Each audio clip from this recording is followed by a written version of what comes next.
Welcome back, my dear students. This is the last video of chapter 12, Air, Water and Weather, and today we are going to finish this chapter with the explanation of long answer question. Okay, we have already discussed the short and the hot question answer in the last video. Now we are going to discuss about the long answer question. So I hope you all will see this video till the end. Okay, let's start our video. Our first question is, explain how sun is responsible for the movement of the wind. This whole chapter is based on the factor what affect the weather, and the most important factor is the sun, because sun is indirectly or directly responsible for the changing of our weather. So the question is asking how the sun is creating the movement of the air, that is wind. So you all are knowing, due to sun only our air used to get heat up. Okay, and due to that our air become lighter and it is having tendency to go up, the lighter things. So the air also go up in the sky and they are cool down. Okay, and the vacant space which is created by the warmer air, okay, going up of the warmer air always taken by the cool air. So how this movement is happening? Because of the sun only. If the sun will not be there, our air will also not become warmer and it will not go up. So indirectly we can say the movement of the wind will not be there. Okay, so let's know the answer. Okay, the answer is saying sun plays an important role in the movement of the wind. Air gets heated due to the heat of the sun. This hot air becomes lighter and rises above. To fill this vacant space, cold air which is heavier comes in, and this continuous movement of the air causes winds to blow. You all are knowing moving air is called wind. So if the movement of hot air and cold air will not be there, how the wind will create it? So this movement of hot air and cold air is only due to the sun. That's why the sun is very important, and it is only responsible for the movement of the wind. Okay, you all are seeing this picture. Earlier also you have seen, so I hope you all have understand the answer. Question number second is, what is land breeze and how does it occur? My dear, this question is very important. Okay, this is not only for the class 4 but the further classes also you are going to have this concept about the land breeze also and sea breeze also. Both questions are very important, but in this question answer only land breeze is given. That's why I am discussing this one, but sea breeze is also very important. So what happened due to this air current? Okay, the land breeze always occur in the night time. Why? Because you all are knowing land quickly heated up and it cools down very quickly. It is having the property to heat up very quickly and cool down very quickly, and this is very important property of the land for creating the land breeze. What happened in the night? Okay, land become very cold, so whatever air is present just above the land also become cold, and as compared to the land, the sea is warmer. Okay, so whatever air is present above the sea, that will also be warmer. So you all are knowing warm air go up, so whatever air is present just above the sea will go up and it create one vacant space, and that vacant space will always be filled by the cold air which is just above the land. So cool air from the land will move towards the sea, okay, to fill the vacant space, and the movement of the wind will be from the land to the sea. Okay, this is the reason, and this will create the land breeze. That's why the definition of the land breeze is the movement of the wind from the land to the sea at the night only. Why? Because in the night only the land is cooler as compared to the sea. Let's know the answer. Land breeze is the movement of the air from the land to the sea during the night. At night, the land cools down faster than the sea. The warm air above the sea rises up and cool air from the land moves towards the sea to take its place, and this causes land breeze. As you can see in this picture, the red arrow is of the warm air, okay, which is just above the sea, and the movement of the cold air that is shown by the blue one, that cooler air is coming from the land, okay, and this movement of the wind is called land breeze.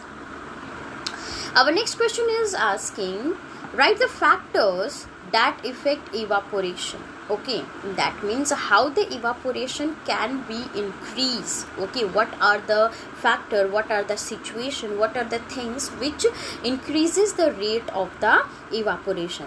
And there are the four factor that increases the rate of the evaporation. First is temperature.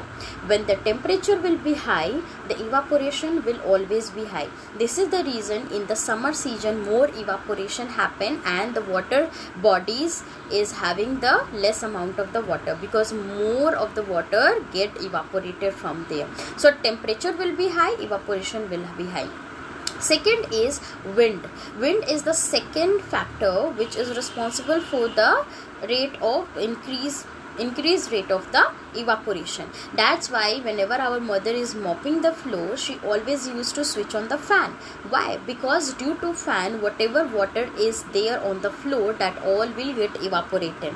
And this is why also whenever it is raining, our mother used to spread our wet cloth under the fan, and after some time it get dried. Why? Because wind is also responsible for the evaporation. Third is humidity. Humidity is the amount of the water vapor present in the air. If the water vapor will be there in air, the air will be wet, and due to that the rate of evaporation will be low. On the other hand, if the water vapor will be less in our air, that means our air will be dry, then our evaporation will also be high. So if the humidity will be there, evaporation will be low, and if the air will be dry, evaporation will be more. The last one is a surface area. Surface area means how much open space is been provided to absorb the heat and then get evaporated. Okay, if more space is there, more wide area, more surface area will be there, then it will absorb more heat and more water will be evaporated, as compared to that container which is having very narrow surface area, because narrow surface area will absorb the less amount of the heat and less amount of the water will get evaporated. As compared to this, if the more wide surface area will be there, then more heat will be absorbed and more water will get evaporated. So more the surface area will be, more will be the evaporation, and less surface area will be, less will be the evaporation. So these are the four factors which is responsible for the evaporation, more evaporation. Our next question is, what are the different way in which the water vapor condenses to water in the nature? This same question can be asked in the different way. That means what are the different type of the precipitation? You all are knowing there are the four type of the precipitation. In that, first is rain, which is in the liquid form, and rest three, that is snow, sleet and hail, is in the solid form. And why it happened? Because of the cold atmosphere. In India, we generally see the rain, okay, but sometimes it can be seen the snowfall also when in the north of the India. Why? Because of the low temperature. So these four type of the precipitation is there. Precipitation, first of all, let's know what is the precipitation. Precipitation is coming down of the water on the earth, and the water can be in any of the form. It can be in the liquid form, it can be in the solid form. In the rain it come in the solid form, but in the snow, sleet and hail it comes as a solid form. Snow is the falling down of the water into the water vapor into the solid state. What happen if the atmosphere is very very cold? The water vapor directly convert into the snow before converting into the water, and that's why these fall down as a snowflake in the cold region. Whereas the hail is the snowball, okay, which always occur when it is raining and thundering. Okay, when it is raining and thundering, sometime the water droplet is converting into the ice ball and it is coming down, which is known as hail.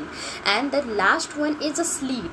Sleet is the mixture of the snowball and the rain. What happens, sometime after converting into the frozen form of the dewdrop, it passes through the warmer atmosphere, and due to passing through the warmer atmosphere, some of the ice used to melt. As a result, it comes on the ground as the mixture of the rain and the snow. Okay, so this mixture of this mixture of snow and rain is called sleet. So this is the 4 way of the precipitation of the water.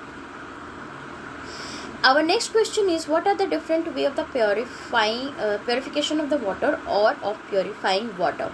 Okay, there are more ways to purify the water, but in this class we are only going to know the 4 way.